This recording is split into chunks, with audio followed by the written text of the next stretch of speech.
Romanos capítulo 6, versículo 1 até o versículo 14. Portanto, o que vamos dizer? Será que devemos continuar vivendo no pecado para que a graça de Deus aumente ainda mais? É claro que não. Nós já morremos para o pecado, então como podemos continuar vivendo nele?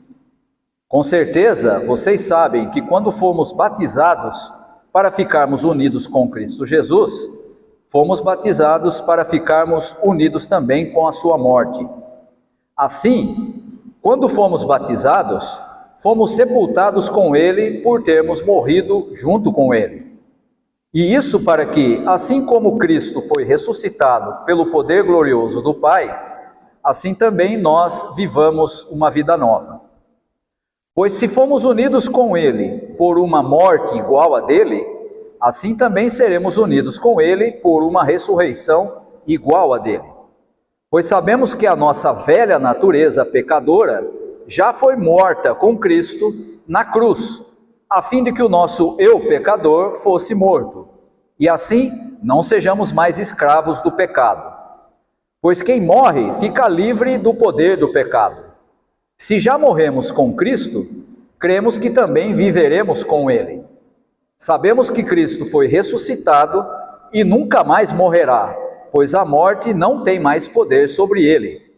A sua morte foi uma morte para o pecado e valeu de uma vez por todas.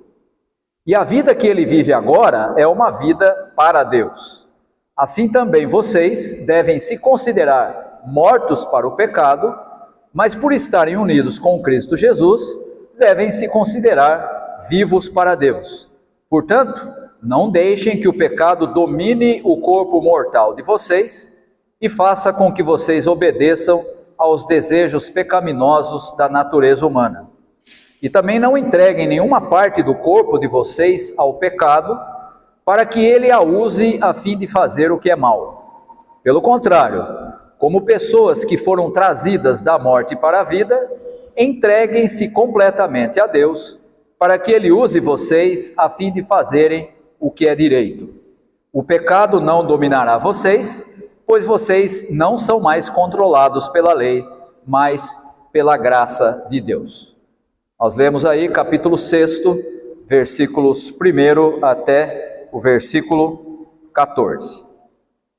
Muito bem, nós estamos vendo aqui já há algumas semanas, estudando a carta de Paulo aos Romanos. Chegamos hoje no capítulo 6, já vimos uma trajetória que vem lá desde o capítulo 1, quando Paulo faz a sua apresentação, diz o que ele está escrevendo, qual é o seu objetivo, põe como seu ponto principal, o ponto central da argumentação da carta, lá no capítulo 1, a afirmação de que nós somos aceitos por Deus por causa da fé, e portanto é a graça de Deus que nos aceita, né? Aquele é o tema principal da carta. E depois, nos capítulos 2 e 3, ele vai começar a desenvolver a realidade, já no final do capítulo 1, mas também no capítulo 2 e no capítulo 3. Paulo vai mostrar que a realidade do ser humano, e ele está escrevendo para a igreja de Roma, tanto dos judeus, dos descendentes de judeus que tinham se convertido, quanto dos não-judeus que também tinham se convertido, a realidade deles era exatamente a mesma diante de Deus, uns com lei, outros sem lei, mas nos dois casos a mesma realidade, separados de Deus por causa do pecado, né? E portanto Paulo vai deixar claro, já no capítulo 1 e depois nos outros dois seguintes, que não há diferença de nenhum tipo de herança cultural diante de Deus. Tanto quem tem lei como quem não tem lei está na mesma realidade diante de Deus, porque herdaram o mesmo pecado. Depois lá no capítulo 4 e 5, que foi os últimos que nós vimos, no capítulo 4 Paulo vai focar mais especificamente em Abraão e mostrar mais voltado para a questão dos judeus, como a realidade deles também depende da graça, e aí ele vai argumentar que o próprio Abraão, que é o patriarca, que é o principal o patriarca que deu origem a todo o povo de Israel, ele também foi aceito por Deus pela graça, por causa de sua fé. Não tinha lei ainda, né? A lei só vai vir depois com Moisés. Então Paulo vai argumentar que nenhum judeu podia argumentar ser melhor do que o não judeu por causa da herança cultural, porque nem o patriarca, que foi quem deu origem, foi aceito por Deus por causa da lei, sim, por causa da fé, né? E depois no capítulo 5º, que nós vimos a semana passada, ele foca em Adão, e aí mostrando que não só os que são da herança ou da tradição religiosa e cultural de Israel, os herdeiros de Abraão, mas também todos os outros, porque todos temos um pai em comum, que é Adão, né? E aí ele vai mostrar que em Adão também a realidade é a mesma. Aí nesse caso ele não vai tratar da herança da lei, porque aquele que não é da herança dos judeus não tem a lei, né? A lei vai servir apenas para destacar o pecado, né? Para apontar que as pessoas não estão em conformidade com o que Deus queria que elas vivessem. E aí então ele vai mostrar que tanto num caso, os herdeiros de Abraão, quanto os herdeiros de Adão, né, são resgatados ou são salvos em Cristo.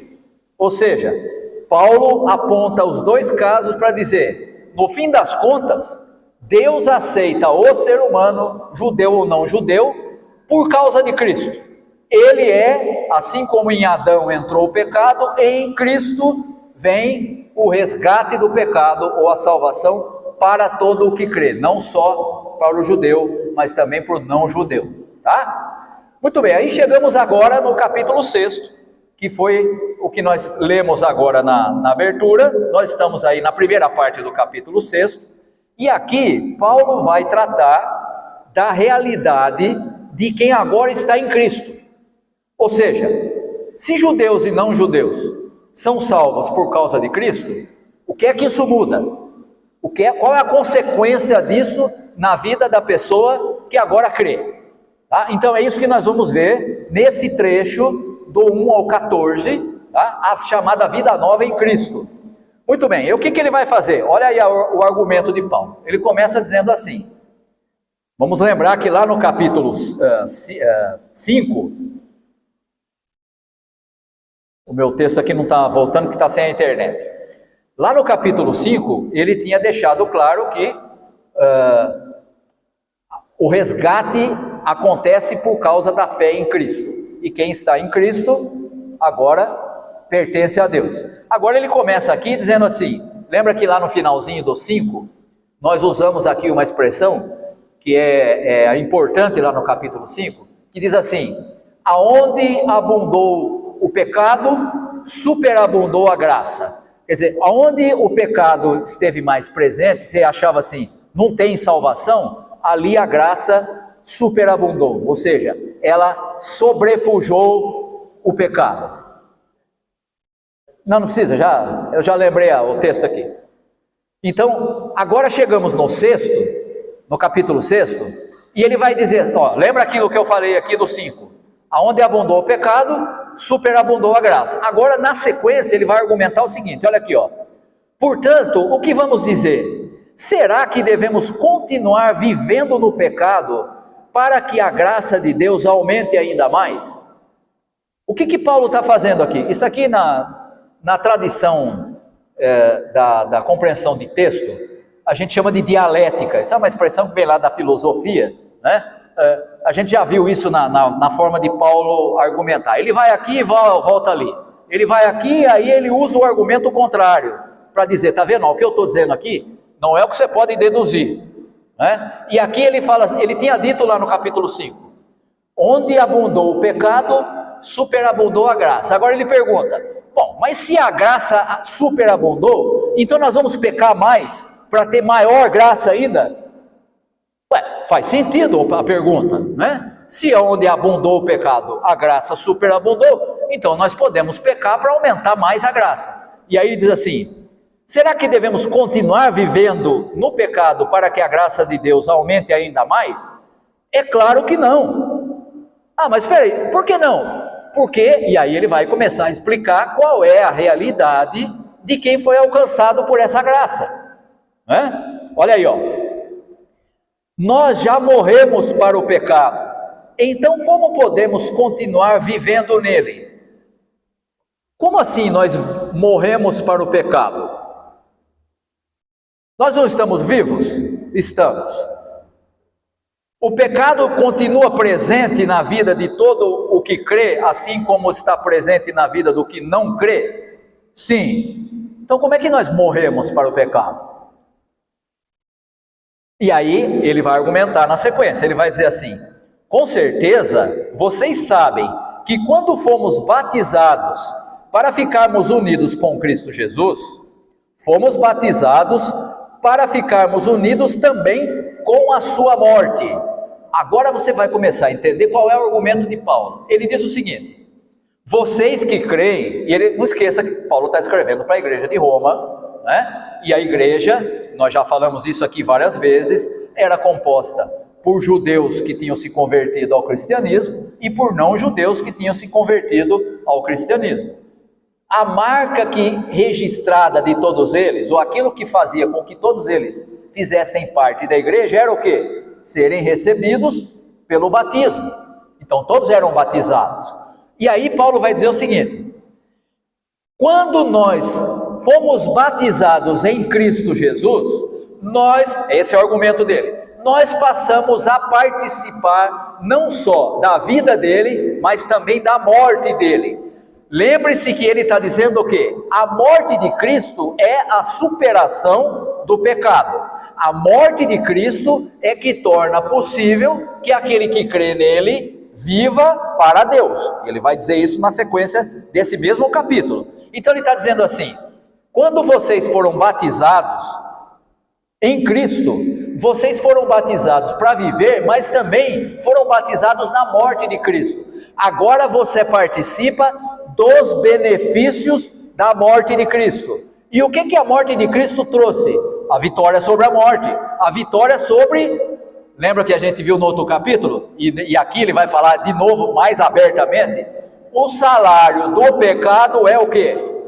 A morte.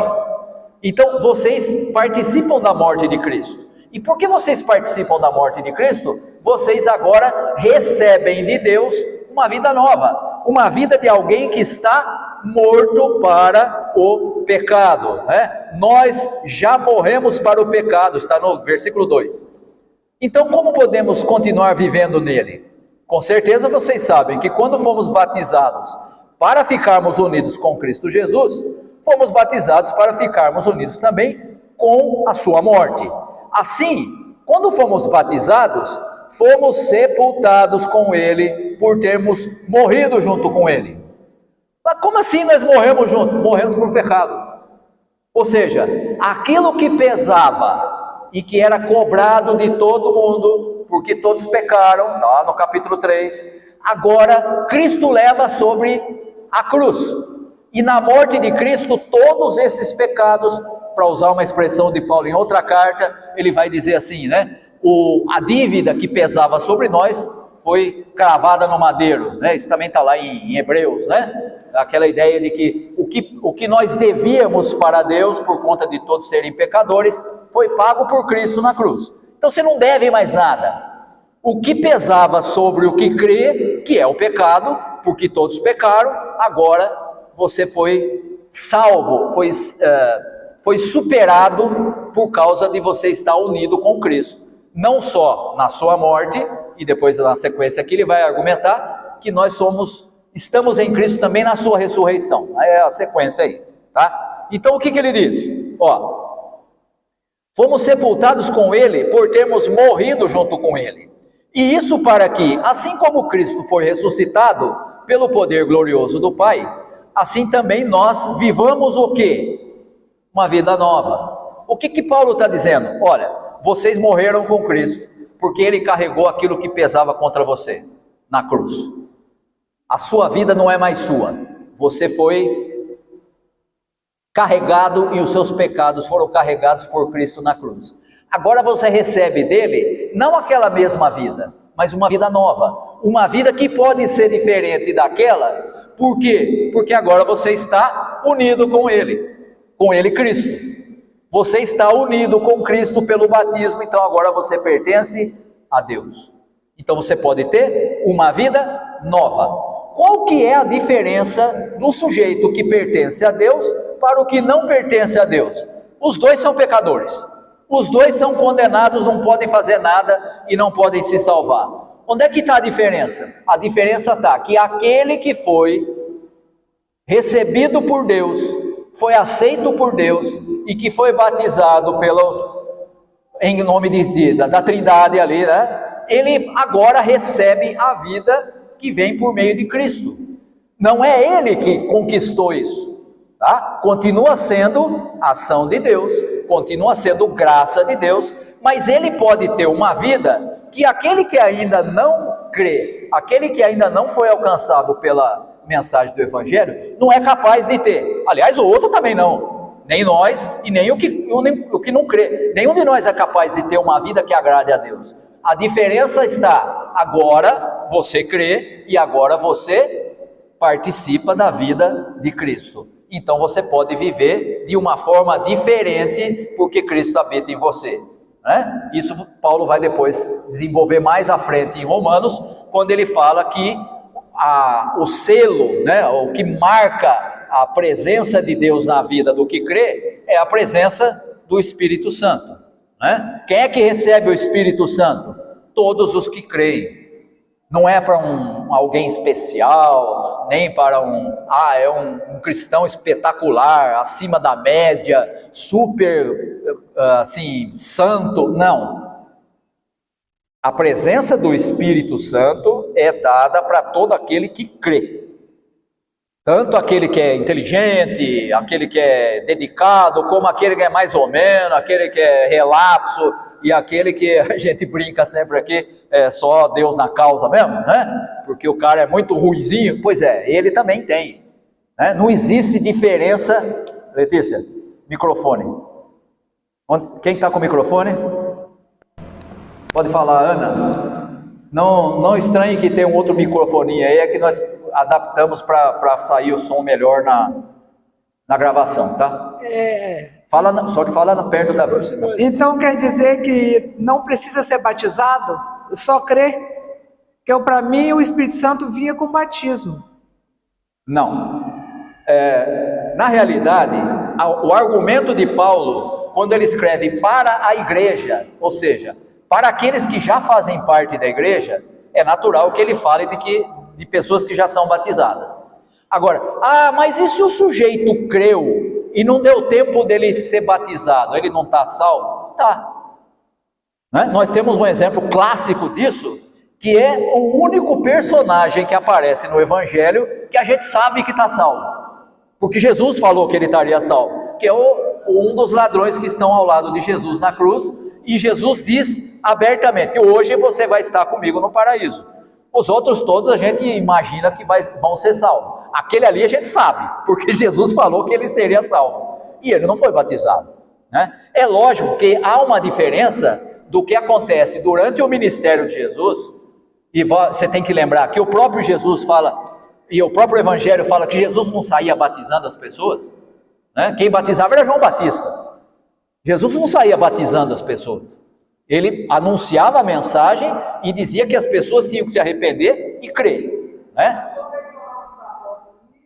Aí ele fala: ide por todo mundo, fazei discípulos, batizando-os em nome do Pai, do Filho e do Espírito. Aí você entende a missão da igreja.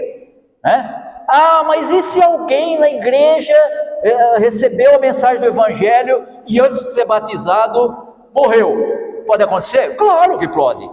Ele creu, meu amigo. O que determina é a fé e não a cerimônia. A cerimônia é uma confirmação pública de que a pessoa crê.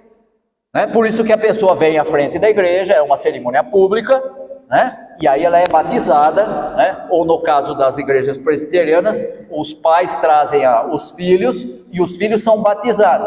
Mas o filho ainda não sabe, mas ele já faz parte da família de Deus, porque você se comprometeu a criar aquela criança no caminho de Deus, para que quando ela tiver idade de razão, ela ter fé em Deus. Você vai ensinar a criança no caminho que ela deve andar, para que depois que ela vire adulto, ela não se esqueça disso, né? Ah, mas ele vai crer ou não vai crer? Não sei, nós não sabemos. A gente faz isso confiando de que os filhos vão ser instruídos e creiam quando tenham idade de razão, tá certo? Agora, eu não posso fazer, Deus, enquanto o meu filho não crescer, ele tem que se decidir.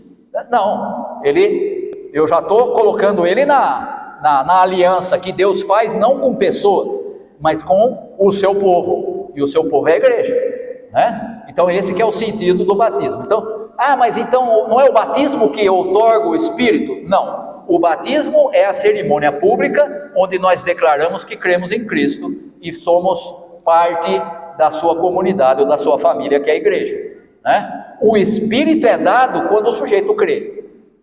Ele creu, muito bem, ele recebe o Espírito Santo. E por isso que Paulo vai deixar claro que nós precisamos ter muito cuidado ao lidar com a nossa vida, porque você pode entristecer o Espírito, você pode apagar o Espírito, e você pode inclusive extinguir o Espírito, ficar insensível, não ouve mais o que Deus tem para dizer.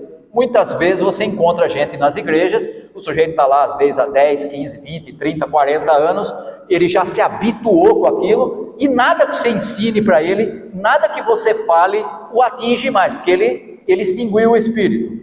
Ele só ouve o que interessa para ele, ele só concorda com aquilo que já concorda com o que ele pensa. Então se você fala alguma coisa que o confronta, ele olha e fala assim, está errado, prefiro ficar com o que eu já penso, entendeu? Não, já fez o ouvido ficar insensível e não ouve mais o que o Espírito diz.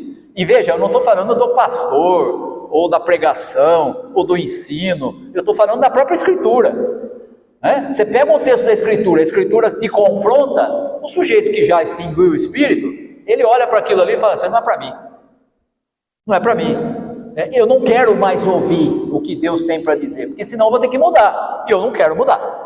Né? Então essa é a realidade que acontece com bastante frequência. Pode falar, Gustavo. Só voltando na ideia que a Ana levantou ali do batismo, a gente também tem um conceito, a ideia do sacramento, né? No caso o batismo, que o sacramento do batismo seria uma manifestação visível de uma graça invisível. Isso, ou que seja, é a expressão de Agostinho. Ou seja, a graça você já recebeu, que é a graça invisível.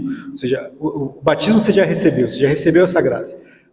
O sacramento, que é a cerimônia pública, é a manifestação visível. Então muitos já foram batizados, já receberam a graça do batismo, ela só não teve a manifestação pública.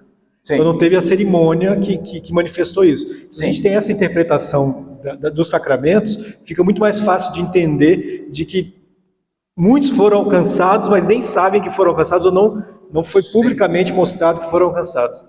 Eu usei outra semana, eu usei aqui aquela expressão, né? A igreja do Senhor Jesus Cristo vai muito bem, obrigado.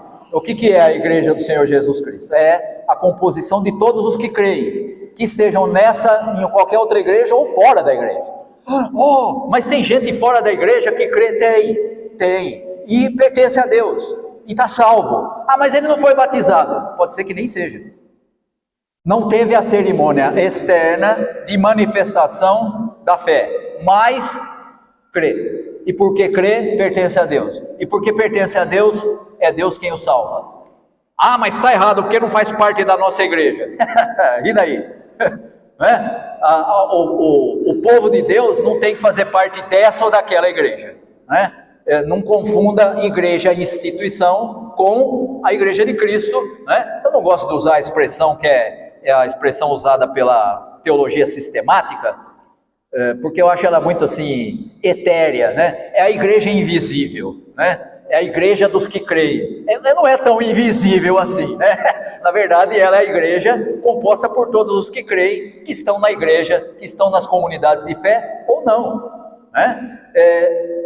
Nós não temos como avaliar isso e nem como julgar, o irmão fulano ou fulano lá não sei da onde e tal, nem é da igreja, é de outra religião, como é que eu vou dizer, ele não foi na igreja, ele não foi batizado? Filho, eu vou dar palpite se Deus pode ou não chamar o sujeito? Eu não. Longe de mim querer julgar quem quer que seja, né? Malemar, para usar a expressão popular, malemar eu sou capaz de saber a minha realidade diante de Deus. E como eu sei muito bem a minha realidade diante de Deus, eu tenho que dizer assim, ainda bem que Deus olha para a gente por meio de sua graça, que se dependesse da minha fidelidade, da minha obediência, nem eu estava muito garantido, não. Aliás, não estava. Então, eu vou julgar outro? De jeito nenhum. Nem penso nisso, tá? Então, nesse sentido que a gente está vendo aqui, o batismo não é o batismo que outorga o Espírito, é o fato da pessoa crer. E ela pode crer das maneiras mais diversas possíveis, e quem faz isso e age para que a pessoa creia é o próprio Deus, por meio do Espírito. Lembra da expressão lá, é o Espírito de Deus que convence a pessoa do pecado, da justiça e do juízo. E aí a pessoa fala, preciso crer. Mas é o Espírito quem convence.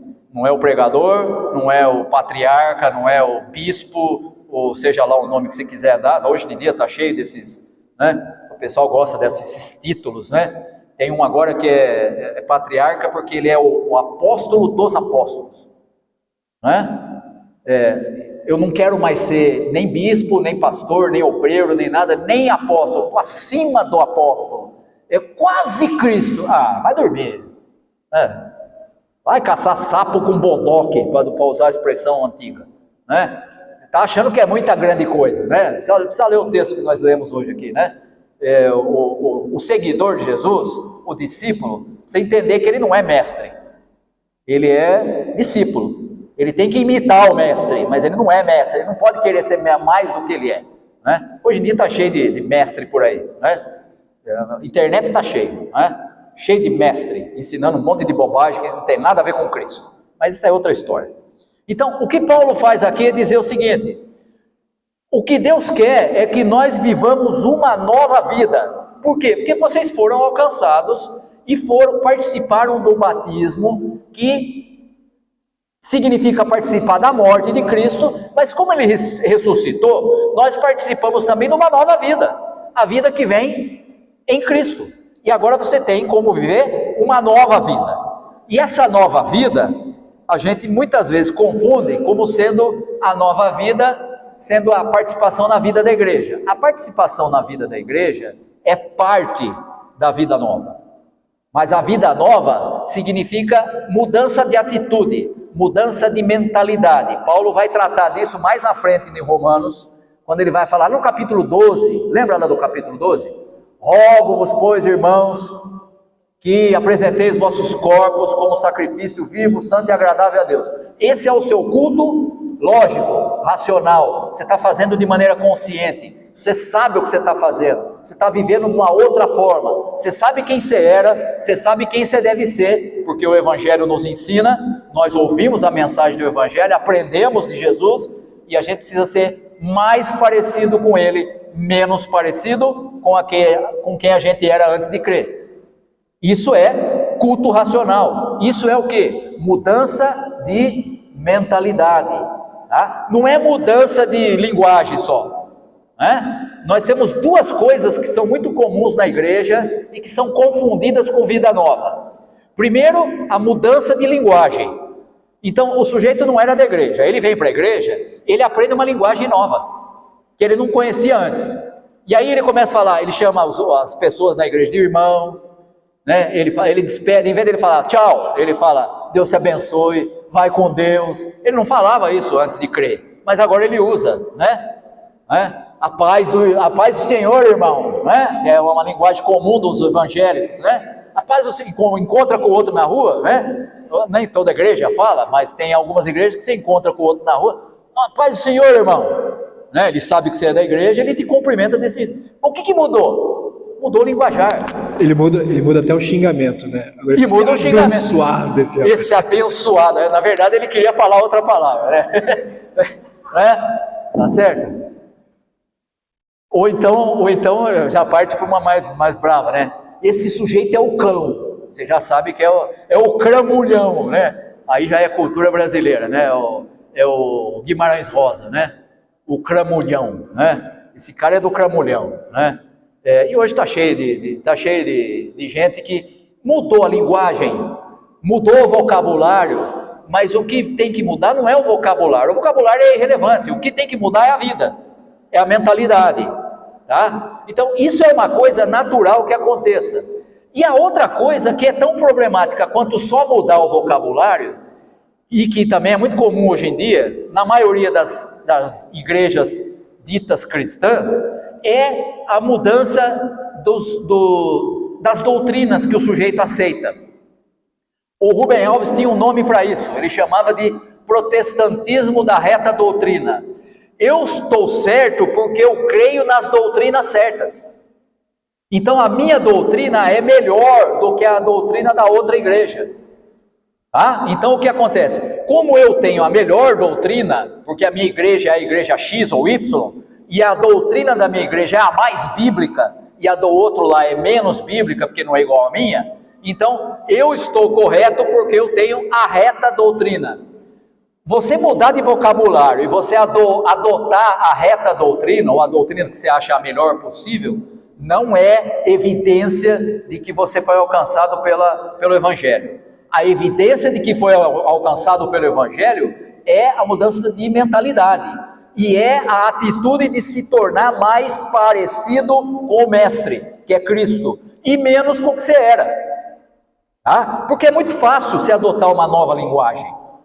Você aprende a linguagem no convívio, a gente aprende no trabalho, a linguagem dos colegas, você aprende no convívio com os amigos, a linguagem do amigo que a gente convive fora da igreja não é a mesma da igreja. E a gente conhece a linguagem e usa a linguagem.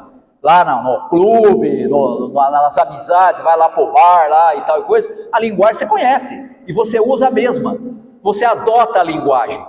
No caso da vida cristã, o que precisa haver é uma nova mentalidade. Você passa, porque o Espírito de Deus habita em você, você passa a ter uma nova forma de ver a realidade. E essa nova forma é a partir dos valores do Evangelho, daquilo que Jesus ensinou. Por isso que a gente vai à igreja, para duas coisas: para adorar a Deus, porque Ele nos salvou sem que a gente merecesse, então nós vamos lá para adorá-lo, agradecer por essa salvação que a gente não merece, e ao mesmo tempo para a gente aprender a respeito de Jesus, para que a gente se torne mais parecido com Ele e menos com o que a gente era antes, que é o ensino cristão, tá? Então, tanto a mudança de linguagem, quanto a adoção de uma doutrina que a gente julga ser melhor do que a de outras igrejas, não são suficientes para que o sujeito possa ser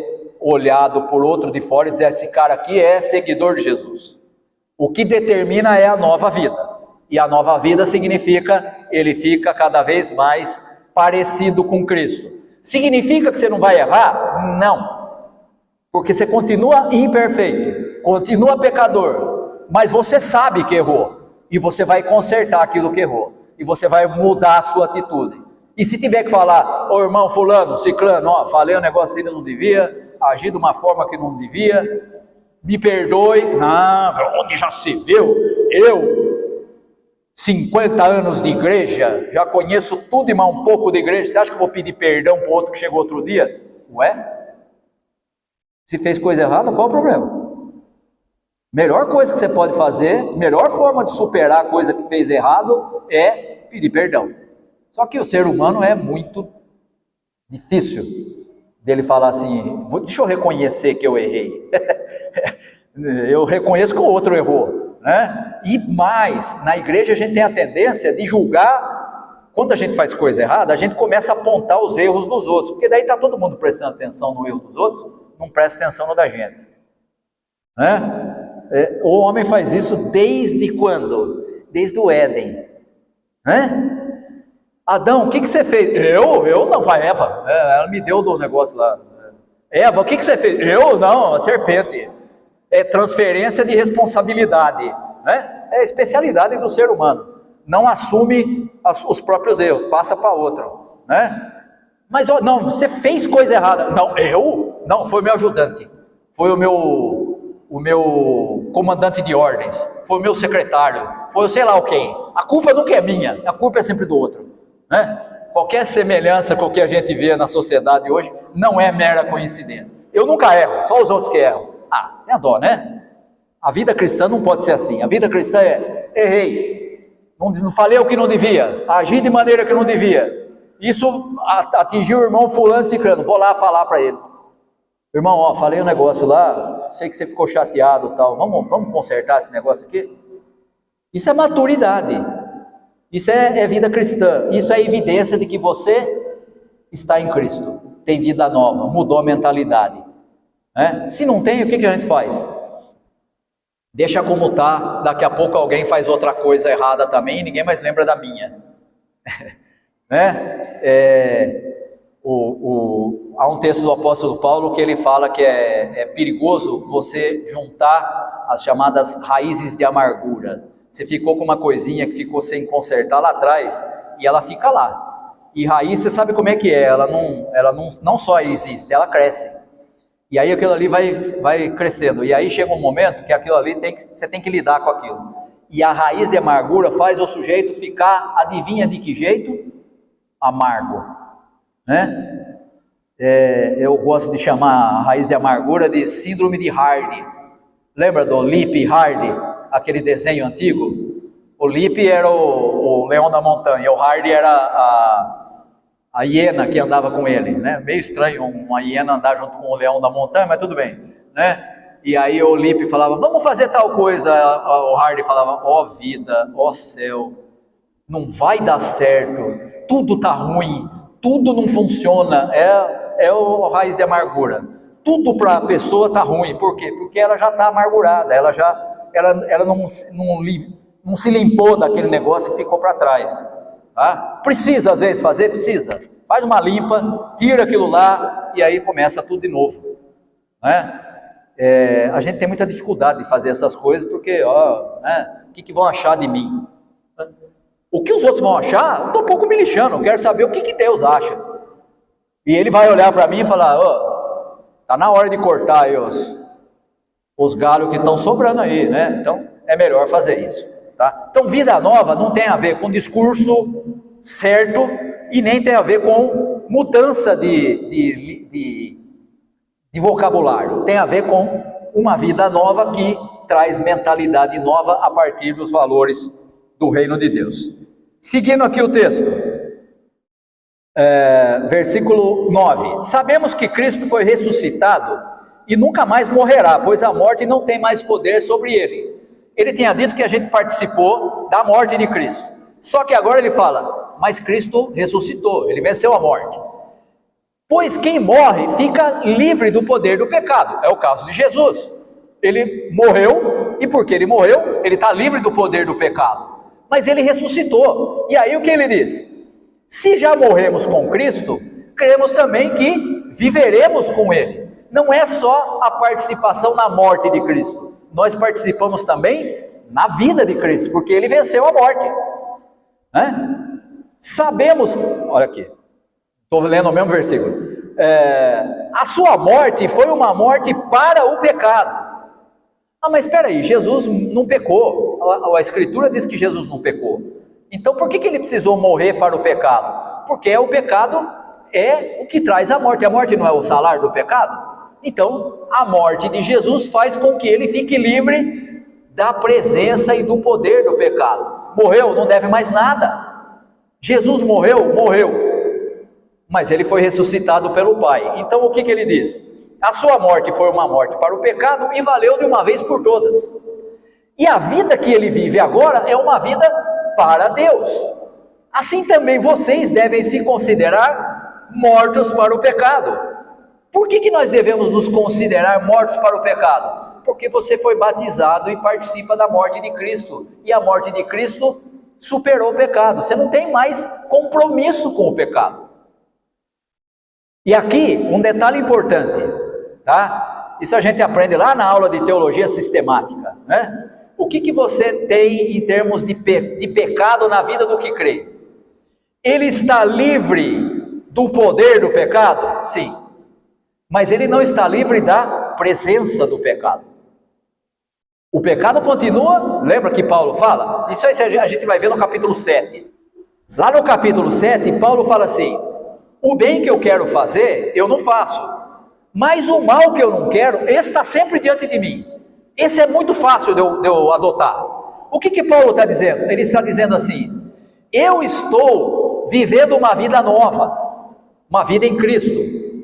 Eu não tenho que ceder ao pecado. O poder do pecado não existe para me obrigar, mas ele está presente. Ou seja, a presença do pecado ainda continua. Você que decide.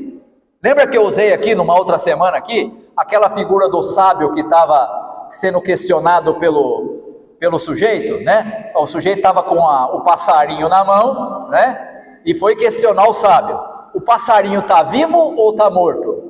E o sábio, como era sábio, respondeu o que para ele? Depende de você.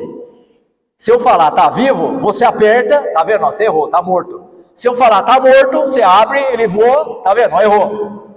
O sábio, como era sábio, depende da sua vontade. Se você decidir que ele está vivo, ele está vivo. Se você decidir que ele está morto, ele está morto. Assim é com o pecado. Ele está presente na vida do que crê, mas você dá espaço para ele ou não. Você escolhe fazer ou não, né? Mas esse é assunto lá para o capítulo 7 e depois no 8 que vai cortar isso não pode ser usado como desculpa, tá? A carne é fraca, tal. Nós vamos ver isso mais para frente, tá? Aqui o que Paulo está dizendo é: você não está livre do poder do pecado, ele continua existindo, ele continua te tentando, mas você está livre. Aliás, você está livre do poder, você não está livre da presença. Ele está lá, está presente, né? Lembra a expressão lá na outra carta? Né? É como um leão rugindo, procurando a quem devorar. Ele está ali. Se você der a brecha, ele aproveita. Se você não der a brecha, não tem como. É você quem decide, tá? Então você está livre do poder, mas não da presença. E Paulo vai dizer exatamente isso. Como Jesus venceu a morte e a morte dele trouxe vida, assim vocês também devem se considerar mortos para o pecado, mas por estarem unidos, devem se considerar vivos para Deus. Olha aqui, agora você tem uma vida, mas qual que é a diferença? Antes você estava vivo, agora você está vivo para Deus. Você deve viver para Deus. Ah, pastor, mas eu não sei como é que faz para viver para Deus. Bem-vindo à vida cristã, para isso que você está na comunidade de fé, para aprender como é que vive para Deus, para aprender como é que Jesus fazia. Ele é o modelo, nós devemos seguir o exemplo dele. Por isso que a gente não deve deixar de congregar na comunidade de fé. Não é simplesmente para ir lá e ver os mesmos irmãos e cumprimentar as mesmas pessoas na hora da saudação da paz. É para ouvir a palavra e aprender como é que a gente faz para viver para Deus, tá? Por isso que nos cultos a gente não abre mão de meditação da Escritura, para que a gente possa aprender cada vez mais, tá? Versículos 12 a 14, os últimos. Portanto, não deixem que o pecado domine o corpo mortal de vocês e faça com que vocês obedeçam aos desejos pecaminosos da natureza humana. Você viu o que Paulo falou? Não deixe que o pecado domine. Quem é que tem que não deixar que o pecado domine? O que crê. É responsabilidade nossa. Não dá para transferir para outro. Não dá para transferir para o diabo. Não dá para transferir para as circunstâncias. É responsabilidade nossa. Fiz coisa errada? Fiz. Quem que é o responsável? Eu. E quem mais? Eu. E quem mais? Eu. Não passe para outro. Não deixe que o pecado domine você. E também não entregue nenhuma parte do seu corpo ao pecado, para que ele, o pecado, use você a fim de fazer o que é mal. Se você der brecha para o pecado, daqui a pouco ele toma conta, né? Não é simplesmente fez uma coisa errada e parou. Se você relaxar, ele toma conta. E daqui a pouco vamos cair naquilo que eu falei lá. Você já não tem mais a sensibilidade para ouvir o que Deus tem para dizer. Perdeu a capacidade de ouvir Deus. Acostumou com o pecado. Ah, é assim mesmo. A carne é fraca. Eu não sou melhor do que ninguém. Então deixa como está. E Deus que tenha misericórdia de mim. Ah, para de dar desculpa. Não é isso que Paulo fala, tá? Não dê espaço. Se você der espaço, ele vai tomar conta, tá? E o último versículo. aliás, o final do 13 e depois do 14. Pelo contrário, como pessoas que foram trazidas da morte para a vida, essa é a realidade nossa. Estávamos mortos, recebemos vida em Cristo. Como pessoas que foram trazidas da morte para a vida, entreguem-se completamente a Deus, para que Ele use vocês para fazerem o que é direito e não o que é errado. Isso é viver para Deus, não é? O pecado não dominará vocês, pois vocês não são mais controlados pela lei, mas pela graça de Deus. Você percebeu? Na hora de concluir, o que Paulo faz? Ele volta para a origem da vida do que crê. Qual é a origem? A graça de Deus. Vocês não vivem mais pela lei. A lei só serve para cobrar o que você fez de errado. Você vive agora pela graça. É graça do começo ao fim. Ele já tinha dito no outro capítulo. Agora ele diz assim: vocês devem viver pela graça. Por quê? Porque vocês não devem dar espaço para aquilo que contraria a vontade de Deus. Porque vocês são bons? Porque vocês são melhores? Porque vocês não pecam nada? Não, porque vocês vivem debaixo da graça de Deus. É graça do começo até o fim. Deu para entender? Muito bem, semana que vem continuamos a partir do versículo 15, tá bom?